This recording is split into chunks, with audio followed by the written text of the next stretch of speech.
এই মুহূর্তে আমি আবারও আমার আরেকটা ঘটনায় যেতে চাই। আ এবং তার আগে কি একটা ব্রেক নিবো? ব্রেক না নিয়ে আমার হয় ঘটনায় যাই। কারণ আমাদের কাছে অনেক ঘটনা রয়েছে। অবিকের কাছে আবার একটু ফিরে আসি। অবিক, আপনি আপনার সেই পুরনো ঢাকার সেই পুরনো এলাকার কিছু ঘটনা আমাদেরকে যদি শোনাতেন আবার। আপনার জি অবশ্যই। জি, আমাদের এই বাসাটা আগেই বলেছি যে এটা অনেক, অনেক আগের একটা বাসা এবং এটা নিয়ে সেই অনেক আগে থেকেই অনেক ধরনের মানে ঘটনা প্রচলিত আছে। তো ১ম এই ঘটনাটা মানে যেই ঘটনা দিয়ে বোঝা যায় যে এই বাসায় কিছু সমস্যা আছে এবং আমার দাদির বাবা ইনফ্যাক্ট ছিলেন একজন মানে পীর। আচ্ছা। উনি আরকি মারা গেছেন অনেক আগে। তো আমি আগে বলছি যে তিনি কিন্তু এই বাড়িটার ৪ কোণায় ৪ টা বড় অয়াল দিয়ে তিনি মানে বাড়িটা বন্ধ করেছেন। কারণ এখানে মানে অনেকেই সাফার করেছে। তো ১ম এ যেই ঘটনাটা ঘটে সেটা হচ্ছে প্রায় ৪০ বছর আগে। আমার বাবাও তখন অনেক ছোট। আ তো তখন ওইখানে আমাদের যে গোপীবাগের বাসাটার যেই মানে নিয়মটা ছিল সেটা হচ্ছে আমাদের যে সার্ভেন্টসরা ছিল বুয়াদের বাথরুমটা ছিল আলাদা। আচ্ছা। আর আমাদের ইউজের বাথরুমটা ছিল আলাদা। তো বুয়াদের বাথরুমটার স্ট্রাকচারটা এমন ছিল যে এরকম সিঁড়ি দিয়ে উঠে দোতলা হাইটে এরকম একটা অনেক পুরানো একটা বাথরুম ছিল। তো একদিন আমাদের এক মানে বয়স্ক বুয়া, এই গল্পটা আমার দাদির মুখ থেকে শোনা। তো একদিন এক বয়স্ক বুয়া যেটা হলো বাথরুম থেকে এসে তিনি এরকম উদ্ভট আচরণ শুরু করলেন। তার মানে চোখ মানে নাল দেখা গেল। তিনি কারো সাথে কথাবার্তা বলেন না। হঠাৎ করে চিৎকার করে উঠে। এরপরে দেখা যায় চুল এলোমেলো এমনি এক কোণায় বসে আছে ঘন্টার পর ঘন্টা। তো তারপরে স্বভাবতই বুঝে গেল যে এখানে কিছু একটা সমস্যা হয়েছে। তো তারপরে তাকে জিজ্ঞেস করা হলো, সে কোনো উত্তরই দেয় না। তারপরে মাঝে ই বিকট স্বরে চিৎকার করে। তো তারপরে শেষ পর্যন্ত মানে কবিরাজ বা ওঝা যেটাকে বলে সেই সময় ছিল। আ উনাকে ডাকা হলো। তো উনি এসে ইনভেস্টিগেট করে বুঝতে পারলেন যে এখানে কিছু মানে খারাপ একটা জিনিস আছে এবং তখন যে ট্র্যাডিশনাল ওয়েতে যেভাবে ট্রিটমেন্ট করা হতো, যে ঝাড়ু দিয়ে বাড়ি দেয়া, নাককে পোড়া মরিচের গন্ধ দেওয়া বা সরিষার তেলে পোড়া মরিচ মানে ভিজিয়ে ওই গন্ধটা দেয়া। তো এটা করার পরে বুয়া মানে চিৎকার করতে একসময় স্বীকার করলো এবং এটা অন্য একটা ভয়েসে ছিল, আমি যেটা শুনেছি। অন্য একটা ভয়েসে সে বলল যেটা, ওরা নাকি ৭ ভাই এবং তারা মানে থাকে হচ্ছে বুয়াদের বাথরুমটার মধ্যে ওরা থাকে হচ্ছে বুয়াদের বাথরুমের প্যানের ভিতরে থাকে। আচ্ছা। তো তারপরে তো ওই বুয়া কোনো কারণে তাদের আরকি জ্বালাতন করেছে। তো ৭ ভাইয়ের ১ ভাই ওই বুয়ার উপর ভর করেছে এবং অন্য ৬ ভাই কিন্তু সেই মানে বাথরুমের মধ্যেই আছে এবং তারা চিরকালই সেখানে থাকবে। এরকম তাদের একটা কথা। তো তারপরে এখন সেই ওঝা মানে ওকে বলার চেষ্টা করলো যে, "চলে যাও। মানে তুই যাবি কিনা বল?" আচ্ছা। তো সে মানে যেতে নারাজ যে সে যাবেই না। তো তারপরে আরকি ঝাড়ু দিয়ে মারা, তারপরে বেত দিয়ে চামড়ার বা রশি দিয়ে মারা যেটা হইতো, সেটা করার পরে সে এক পর্যায়ে স্বীকার করলো আচ্ছা সে যাবে কিন্তু তার বাকি যে ভাইগুলো আছে তারা নাকি থাকবে। তো তারপরে আরো কিছুক্ষণ ট্রিটমেন্ট চলার পরে সে স্বীকার করলো যে, "আচ্ছা ঠিক আছে এখন আমি যাবো।"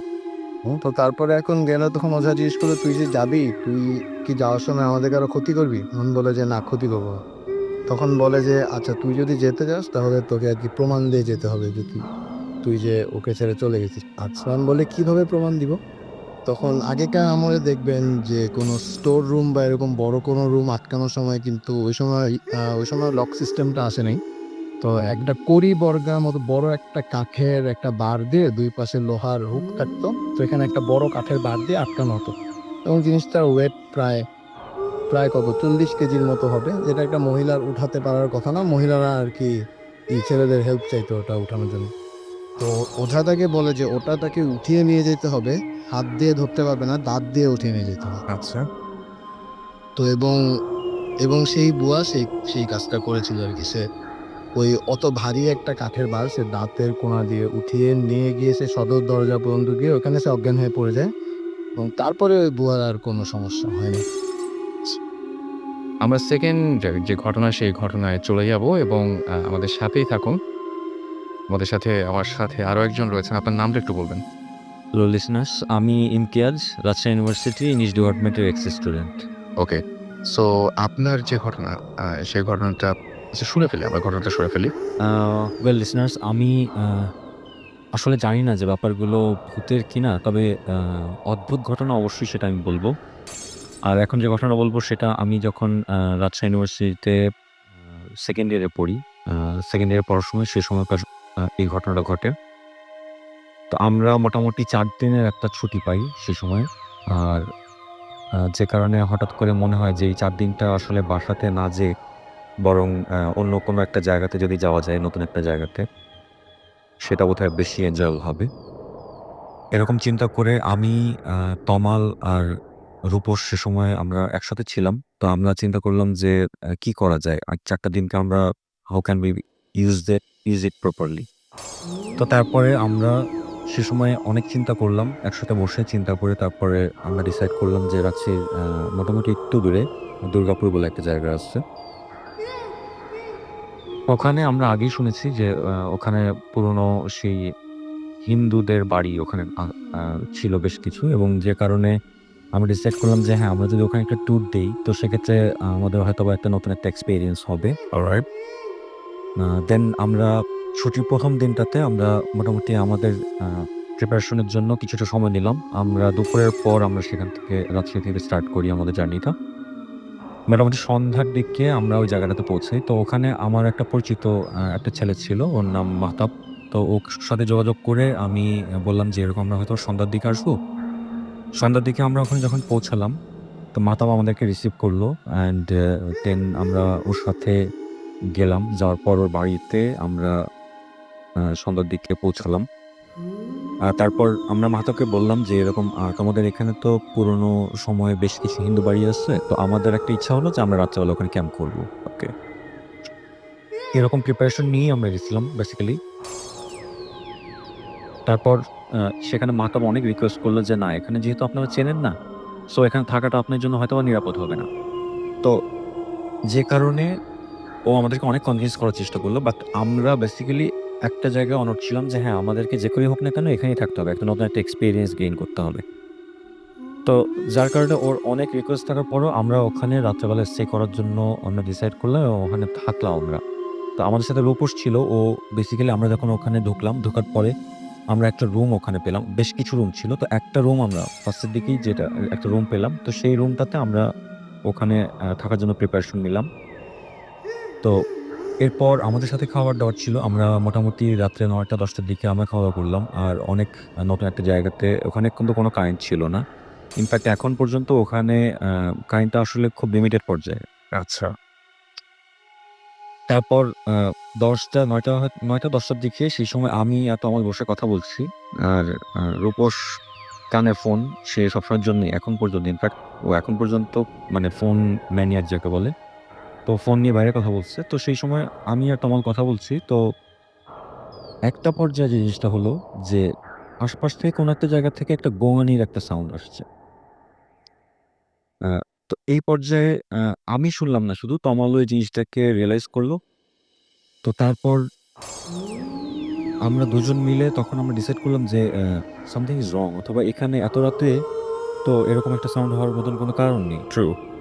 এবং সেখানে টোটালি ডার্ক একটা এনভায়রনমেন্ট, চাঁদের আলো, এবং যে কারণে আমাদের ভেতরে আরো বড় ধরনের একটা এফেক্ট করতেছিল সেই জিনিসটা। হুম, হুম। আমি আর তমাল সেখান থেকে তমালের হাতে ছোট একটা টর্চ ছিল। তো আমরা দুজন মিলে জাস্ট পাশের রুম থেকে মনে হচ্ছে যে হয়তোবা পাশে বেশ কিছু রুম ছিল। তো আমরা হেঁটে সামনে যাচ্ছি এবং সেই সময় একটা জিনিস মনে হলো যে ২-৩ টা রুম ক্রস করার পর পরে যে রুমটা ছিল সেই রুমটাতে মনে হচ্ছিল যে ওই রুম থেকে হয়তোবা এই সাউন্ডের সোর্সটা বোধহয় ওখানেই। তা আমরা দরজাটা জাস্ট হালকা করে খোলার চেষ্টা করলাম। তো ক্যাচ করে অনেকদিন ধরে মরচে পড়ে গেলে যেরকম করে সাউন্ড হয়, সেরকম একটা সাউন্ড হয়ে আস্তে, আস্তে করে দরজাটা খুলল। তো চাঁদের আলোটা ভেতরে পড়তেছে। তো ওই মুহূর্তে যে সাউন্ডটা ছিল মানে টোটালি আমরা সে সময়ে মনে হলো যে ফার্স্ট অফ অল যে জিনিসটা মনে হলো যে হয়তোবা সামনে থেকে কোনো একটা শ্যাডো বোধহয় মুভ করে গেল। হুম, হুম। আর তারপরে যে জিনিসটা হলো সাউন্ডটা খুবই বিকৃত টাইপের একটা সাউন্ড ছিল। সাউন্ডটা ছিল এরকম যে যদি কাউকে জবাই করা হয়, ফর ইনস্ট্যান্স যদি কোনো গরুকে জবাই করা হয়, তো গলা কেটে ফেলার পর যে সাউন্ডটা হয় অনেক ঘড়ঘড়ে টাইপের একটা সাউন্ড হয়। ওকে। আর মানে সে গরুটার ব্রিদিং এর চেষ্টা করতেছে, নিঃশ্বাস নেওয়ার চেষ্টা করতেছে, বাট সেটা হচ্ছে না। ব্রেক হচ্ছে না। হ্যাঁ, এট দ্য সেম টাইম সেখান থেকে দেখা যাচ্ছে যে ব্লিডিং হচ্ছে। খুবই ভীতিকর। মানে আমরা ইউজুয়ালি যে জিনিসটা হয় যে কোরবানির সময় বা অন্য একটা সময় যখন আমরা দেখি, তখন দেখা যায় যে ১৫ জন বা ২০ জন একসাথে বসে আমরা জিনিসটাকে দেখি যে একটা গরুকে হয়তোবা গলা কাটা হচ্ছে। ওই সময় কিন্তু খুব বেশি এফেক্ট করে না। কিন্তু এনভায়রনমেন্ট টা এমন একটা ছিল, তো যে কারণে উই ওয়ার সিম্পলি হরিফাইড যে এ ধরনের একটা সাউন্ড। তো আমার মনে হয় সবাই রিয়ালাইজ করতে পারতেছে হ্যাঁ ওইরকম একটা সেন্সেশন আমি এরকম অবস্থা পাচ্ছি। তো আমার সাথে তমাল ছিল। তমাল জাস্ট ও এমনিতেও বেশ ভীতু টাইপের। তো ওই মুহূর্তে ও এই সাউন্ডটাকে টোটালি অ্যাবজর্ব করতে পারল না। তমাল মানে ইনস্ট্যান্টলি মানে ও জাস্ট সেন্সলেস হয়ে গেছে। বাট আমি সেই জিনিসটাকে একটু মানে বোঝার চেষ্টা করলাম যে আ আসলে কিরকম হচ্ছে ব্যাপারটা। তো যে কারণে আমি একটু ভিতরে পুরো দরজাটা খুলে দিয়ে ভেতরে ঢুকলাম। ভেতরে ঢোকার পরে যে জিনিসটা হলো যে it was completely unexpected to me. যে সামনে আলো আঁধারির ভিতরে জাস্ট একটা লোকের ওরকম করেই অর্ধেকের মতন করে গলা কেটে রাখা হয়েছে এবং তার ওখান থেকে গলা থেকে ওরকম একটা সাউন্ড আসছে। ওকে। যে যেটা গরু জবাই করলে যেরকম করে হয়, ওরকম একটা সাউন্ড হচ্ছে এবং সে ক্রল করে সামনের দিকে আসার চেষ্টা করছে। বাট ক্রল করে যে আসবে সেটুকুন এনার্জি তার ভেতরে নেই। এবং সে ওই একটা জায়গাতে থেকে মোটামুটি ক্রল করার চেষ্টা করতেছে। তো আমি জাস্ট ওই মুহূর্তে দৌড় দিব বা কিছু করব এরকম কোনো এনার্জি আমার ভেতরে নেই। যে আমি টোটালি মানে I lost my mind যে আমি আসলে এই সিচুয়েশন এ আমার দৌড় দেওয়া উচিত। বাট আমি দৌড় দিতে পারতেছি না। Very natural actually. সেটাই। তো এখন তারপরে হলো কি যে হঠাৎ করে আমি ওই অবস্থায় দাঁড়ায় আছি। তো একটা পর্যায়ে হঠাৎ করে হলো কি আমার মনে হলো যে আমার পা বোধহয় মানে খুব জোরে খুব ফোর্সফুলি বোধহয় কেউ টান দিল। তো তারপরে হলো কি যে আমার পাশে যে দেয়ালটা ছিল সেই দেয়ালটার ভেতরে আমার মাথাটা ঢুকে গেল। এবং সেই মুহূর্তে আমি সেন্সটা হারালাম।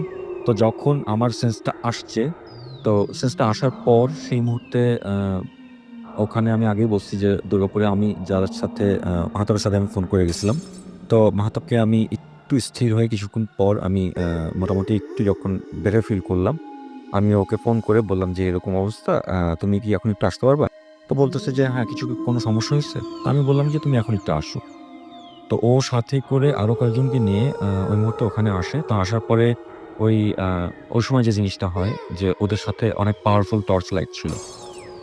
ওকে। তো রুমে ঢোকার পর তারপরে ওরা মানে সবাই যখন টর্চ লাইটটা ধরে, সে সময় জিনিসটা দেখলাম যে যেখানে ওই অর্ধেক গলাকাটা লোকটা ক্রল করতেছিল, ওরকম সাউন্ড হচ্ছিল যার গলা দিয়ে, সেখানে টোটালি কিছুই নাই। বাট কথা হলো যে ওখানে মানে অনেক কালচে টাইপের মানে ব্লাড অনেকদিন ধরে পড়ে থাকলে যেরকম কালো হয়ে যায়, ওরকম করে মানে কালো হয়ে রক্ত পড়ে আছে এবং কথা হলো যে ওখানে ওর উপরে অনেক ডাস্ট পড়ে আছে। ময়লা আবর্জনা। ময়লা অনেকদিন পড়ে অনেক থাকার কারণে যেটা হয়। পড়ে থাকার কারণে যে জিনিসটা হয়। তো ওরকম করে আছে এবং কথা হলো যে ওখানে কোনো তাজা রক্ত নেই। আমি যে একটু আগে আমরা যে জিনিসটা ফেস করছি যে হ্যাঁ, কারো গলা থেকে রক্ত স্পিড করতেছে। তো সেরকম কিছুই না। কিন্তু কথা হলো যে রক্তটা পড়ে আছে কিন্তু সেটা অনেক পুরনো। ওহো! তো একটা পর্যায়ে যেয়ে আমি ওখান থেকে আমাদেরকে নিয়ে যাওয়া হলো। আর ওদের সাথেই তখন রূপস যে আমাদের সাথে ছিল, সে ওদের সাথেই ভেতরে ঢোকে এবং আমাদেরকে ৩ জনকেই তখন মাতাবের বাসায় আমরা চলে যাই এবং সকালবেলায় তমালের গায়ে প্রচুর পরিমাণে জ্বর সে সময়। ইনফ্যাক্ট আমার গায়েও কিছুটা জ্বর ছিল। মানে যখন দেয়ালে আমার মাথাটা ঠুকে যায় তারপর আ আমারও বেশ কিছুটা জ্বর ছিল এবং সকালবেলায় আমরা বললাম যে আমরা এখানে কোনো স্টে করব না। আচ্ছা। তো আমি মাহতাবকে বললাম যে, "মাহতাব এই ব্যাপার, আমরা এরকম একটা এক্সপেরিয়েন্স আমাদের গতকালকে হইছে। তো ব্যাপারটা আসলে খুবই অদ্ভুত রকমের একটা ব্যাপার।" তো মেহতাব বলল যে, "এরকম ইমতিয়াজ ভাই আসলে ব্যাপারটা হচ্ছে কি যে এটা অনেক আগের একটা ব্যাপার। যে সময়ে হিন্দুরা এখানে ছিল। আপনি যে বাসায় ছিলেন আমি আগেই বলছি যে এটা হিন্দুদের বাড়ি ছিল। তো সেই সময়টাতে আ একটা লোককে ওইখানে কাজ করত, সেই লোকটাকে একদিন রাত্রে বেলায় ওই রুমে তাকে জবাই করে মেরে ফেলা হয়। হুম। তো তারপর থেকে আসলে এরকম তাদের সেই সময়টা শেষ হয়ে গেছে এবং ওখানে কেউ থাকে না। কিন্তু কথা হলো যে ওই জায়গাটা কেউ যদি পাস করে বা ওই বাড়ির পাশ থেকে যদি কেউ চলে যায়, তো সেক্ষেত্রে অনেক ক্ষেত্রে এ ধরনের এক্সপেরিয়েন্স তাদের হয়। এটা এলাকাবাসী মোটামুটি জানে। হ্যাঁ, এলাকাবাসী এই জিনিসটা জানে।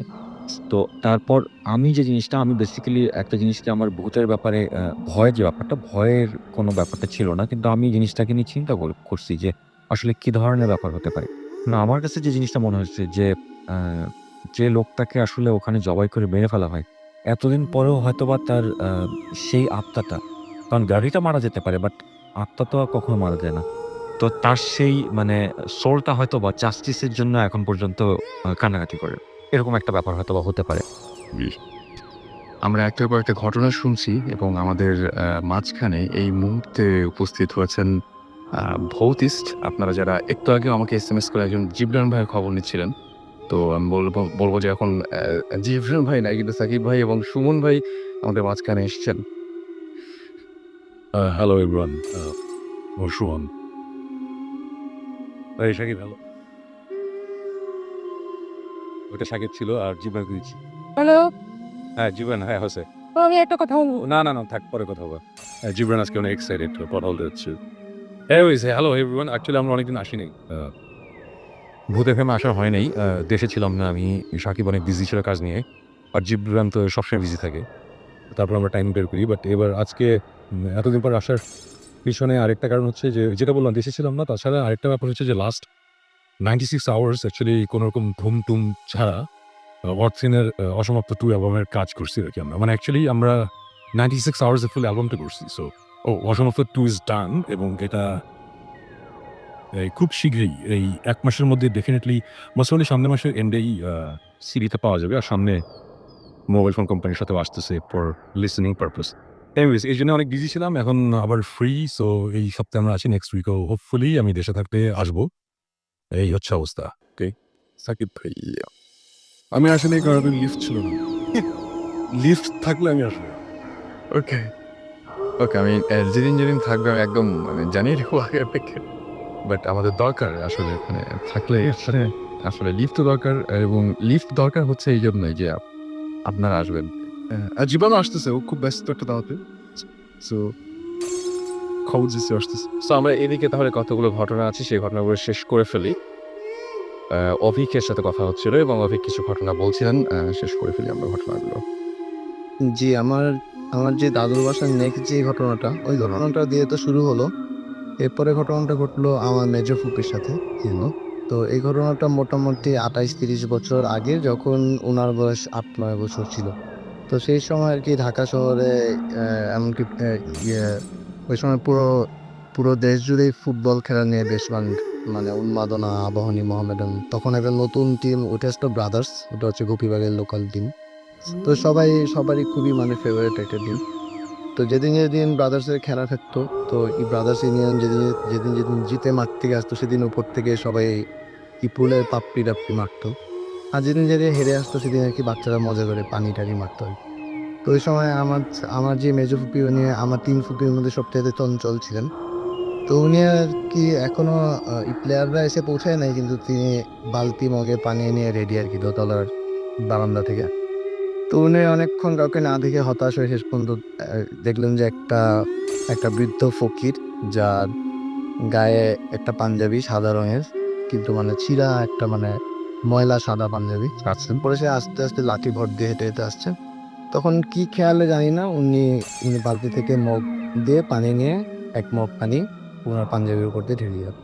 আচ্ছা, এবং ফকিরটা স্বভাবতই খুবই এটাতে রাগ করলো এবং সেই লাঠিটা উঠিয়ে মেজো ফুপিকে অভিশাপ দিতে থাকলো। তো মানে মেজো ফুপিও কম যায় না, সে আর কি বারান্দা থেকে কাঁচকলা দেখাতে থাকলো যে আমাকে তো ধরতে পারবা না, আমি অনেক উপরে আছি। তো তারপরে মানে ফকিরটা থামলো না, ফকিরটা অভিশাপ দিতেই থাকলো এবং তখন সে এক পর্যায়ে বাড়ির কম্পাউন্ডে আসলো এবং তখন আসলে মাটির কোনো এখন আমাদের রাস্তা হয় নাই তখন। তো আমাদের এখানে একটা পেয়ারা গাছ ছিল, যেটা পরে আর কি কেটে ফেলা হয়। তো সেই পেয়ারা গাছের নিচে সে তার হাতে যে লাঠিটা ছিল সেটাতে কি জানি আঁকাআঁকি করলো এবং সে সমানে অভিশাপ দিতে থাকলো। পরে অন্য ফুপিরা, দাদিরা এসে আমার মেজো ফুপিকে সরাই নিয়ে গেলো। সে শেষ পর্যন্ত মজা করে যাচ্ছিল আর কি ফুপির সাথে। তারপরে তাকে বোঝানো হলো এটা করা উচিত হয়নি। তো তারপরে ওই দিন রাতের ঘটনা, আমার ফুপিরা 3 বোন শুধু, সে ছাদে 3 তলার ছাদে চিলেকোঠা টাইপের একটা ঘর আছে। ঘরে শুধু বাবা শুধু হচ্ছে অন্য একটা ঘরে, পাশের ঘরে। তো রাত 2টা-2:30টার দিকে ফুপির চিৎকারে সবার মানে ঘুম ভাঙলো এবং ওই সময় গোপীবাগের 51বর্তী পরিবার ছিল। তো সবাই আর কি একসাথেই থাকতো। তো সবাই মানে ছুটে গিয়ে 3 তলায় গিয়ে দেখতে পেলো যে মানে ফুপি চিৎকার করে পা ধরে কাঁদছে এবং তার পায়ের মধ্যে মানে পা থেকে রক্ত পড়তেছে এবং সে বলতেছে ব্যথা ব্যথা এই ধরনের। তো তারপরে যেটা তখন লাইট টাইট জ্বালিয়ে ভালোভাবে এসে দেখা গেল যে তার পা থেকে রক্ত পড়ছে এবং পায়ে একটা অদ্ভুত একটা নকশা আঁকা, যে দেখে মনে হচ্ছে যে কেউ যেন অনেক সময় নিয়ে ব্লেড দিয়ে চিরে চিরে নকশাটা এঁকেছে এবং বেশ মানে গভীর একটা মানে ক্ষত। যে তো তারপরে এবং এখান থেকে মানে এক নাগাড়ে রক্ত পড়েই যাচ্ছে। তারপরে সে আমার ফুপির তো বাচ্চা মানুষ নয়, ৮-৯ বছর বয়স। তখন সে মানে ব্যথা, ব্যথা বলে চিৎকার করছি।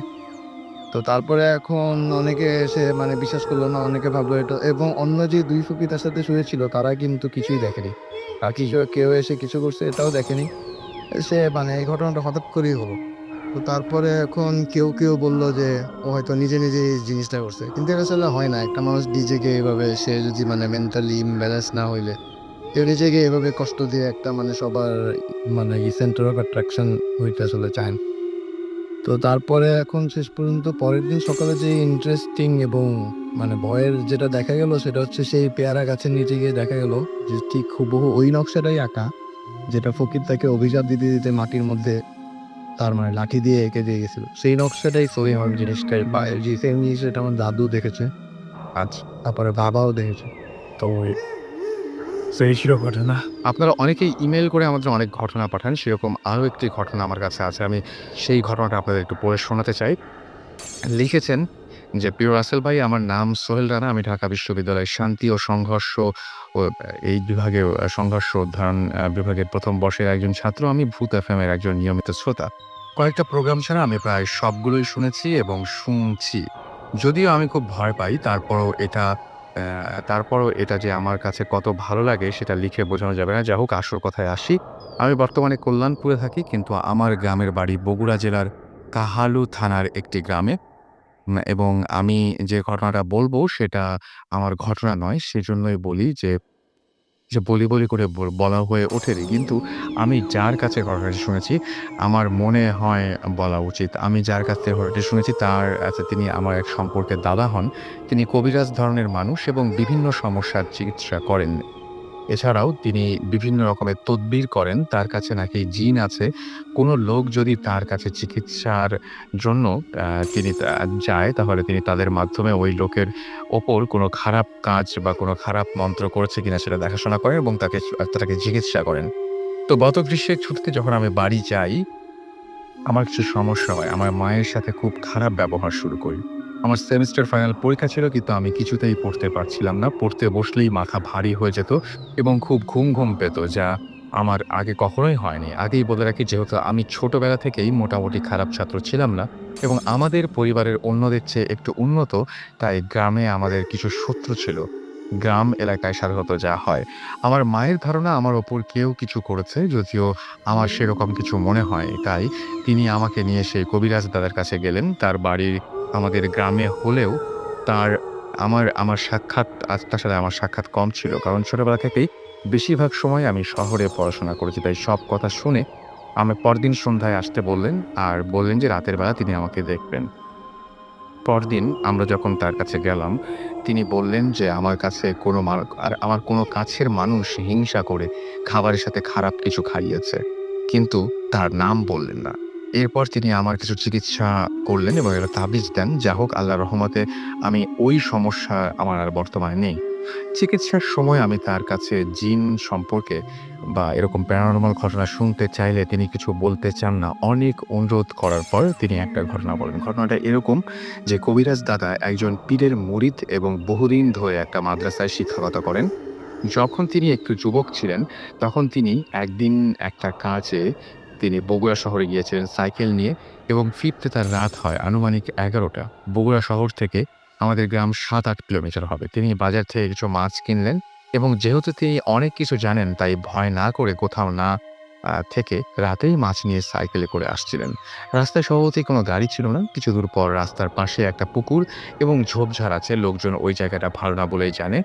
তিনি যখন ওই জায়গার কাছাকাছি আসতেন, তখন দেখলেন লাল শাড়ি পরা একটা মহিলা থামার জন্য ইশারা করছে। কাছে আসার পরে তিনি বুঝলেন যে এটা অন্য কিছু, সাধারণ কেউ না। কারণ আশেপাশে অনেক দূর কোনো বাড়িঘর নাই এবং এত রাতে একজন মহিলা মানুষের অন্ধকারে এভাবে থাকার কথা না। তিনি মহিলাকে জিজ্ঞেস করলেন, "কি হয়েছে? আর এত রাত্রে এখানে কি?" কবিরাজের বাড়ির কাছে একটি বড় অনেক পুরাতন বটগাছ আছে। মহিলা বলল, "আমি আপনার পেছনে সাইকেলের পেছনে চড়ে ওই জায়গায় যাব। আপনি তো ওই দিক দিয়েই যাবেন। আমাকে ওই দিকে নামিয়ে দিলেই হবে।" কবিরাজ বলল, "ওইখানে তো কোনো বাড়ি নেই। তুই ওইখানে এত রাত্রে একা গিয়ে কি করবি?" সে বলে আমার কাজ আছে, ওইখানে আমাকে যেতে হবে।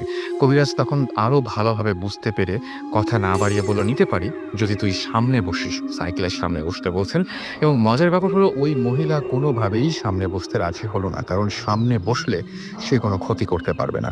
কিছুক্ষণ তর্ক করার পর মহিলাকে না নিয়েই কবিরাজ সাইকেল জোরে চালিয়ে দোয়া পড়তে পড়তে বাড়ি চলে গেলেন এবং তিনি বললেন যে এভাবে সামনে জিন ভূতকে নিয়ে কোনোভাবে যদি তার চুল বা কাপড়ের টুকরা ইত্যাদি নিয়ে নেওয়া যায় তাহলে সারা জীবন ওই জিন গোলাম হয়ে থাকে।